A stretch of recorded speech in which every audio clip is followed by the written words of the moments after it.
It is right now turning 10 minutes past the hour Moscow time. NATO has begun deploying surface-to-air missiles and troops on Turkey's border with Syria.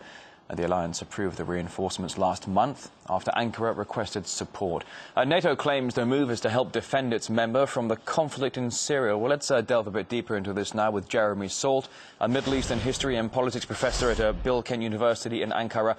Good to see you today, sir. Thanks for joining us on this Saturday, with NATO officials saying the deployment of Patriot missiles in Turkey is for defensive purposes only. How likely is it, do you think, these weapons might actually be used?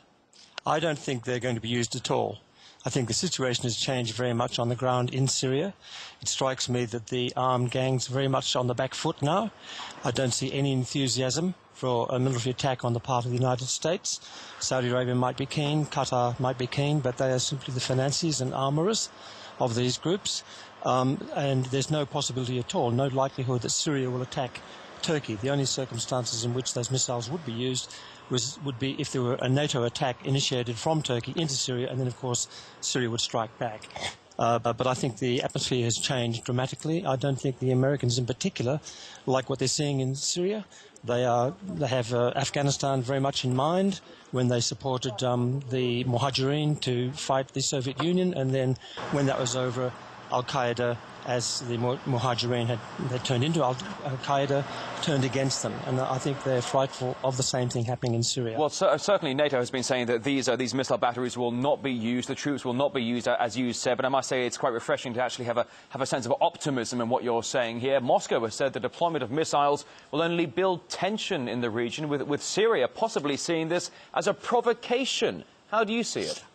I think, well, as I said before, I think the situation has changed. I mean, it's quite clear that from the beginning of this crisis that this anti-Syrian coalition did want to attack Syria with the objective of destroying the government in Damascus. But I think that the fact that this government has stayed in place for the last 2 years, despite everything being thrown at it, the fact the Syrian army has not disintegrated, the fact that we've seen virtually every single day news of the most terrible atrocities being carried out by these armed groups, the fact that these armed groups have rejected the authority of the council formed in Doha, the fact that Doha Council has no support inside Syria, all adds up to a kind of very clear message for the Americans in particular that they have to kind of change the course in Syria and come up with something different. And I think that's now in the process. Well, you say it may be now in the process of the West changing its stance on Syria. Certainly we've been having Christmas lately and the holiday time, and there seems to be a bit of a slowing down of the story, certainly over the past month or so. But it's intriguing that you say, perhaps, that certain Western powers are now perhaps realising that the rebels, these fractured rebel groups they've been supporting, perhaps are the wrong groups to be supporting in the first place. Well, they've used them as a bludgeon. They use them as a bludgeon against the government in Damascus. And the fact is that they now have to contemplate the possibility, which I think is a very remote one, that they'll actually take power. And if they did that, we know that their agenda is not the same as the agenda of the United States, that they are fundamentally anti-democratic, anti-Western, and they could then become a threat to Western interests across the region. And, of course, there'd be a risk of blowback inside Turkey and other neighbouring countries. Do you think there are any echoes here, echoes of Libya, echoes of Afghanistan, even echoes of Iraq that might make certain Western powers, or i.e. NATO, reluctant to really get involved? Certainly NATO, as you're suggesting here, is almost on the back foot and backpedaling, although it is offering troops and military support along the Turkey-Syria border. I think that Libya in particular had a very, very significant effect on American thinking, because the Americans backed these groups in Libya, only for one of them to apparently kill their ambassador. And this caused great shock in Washington.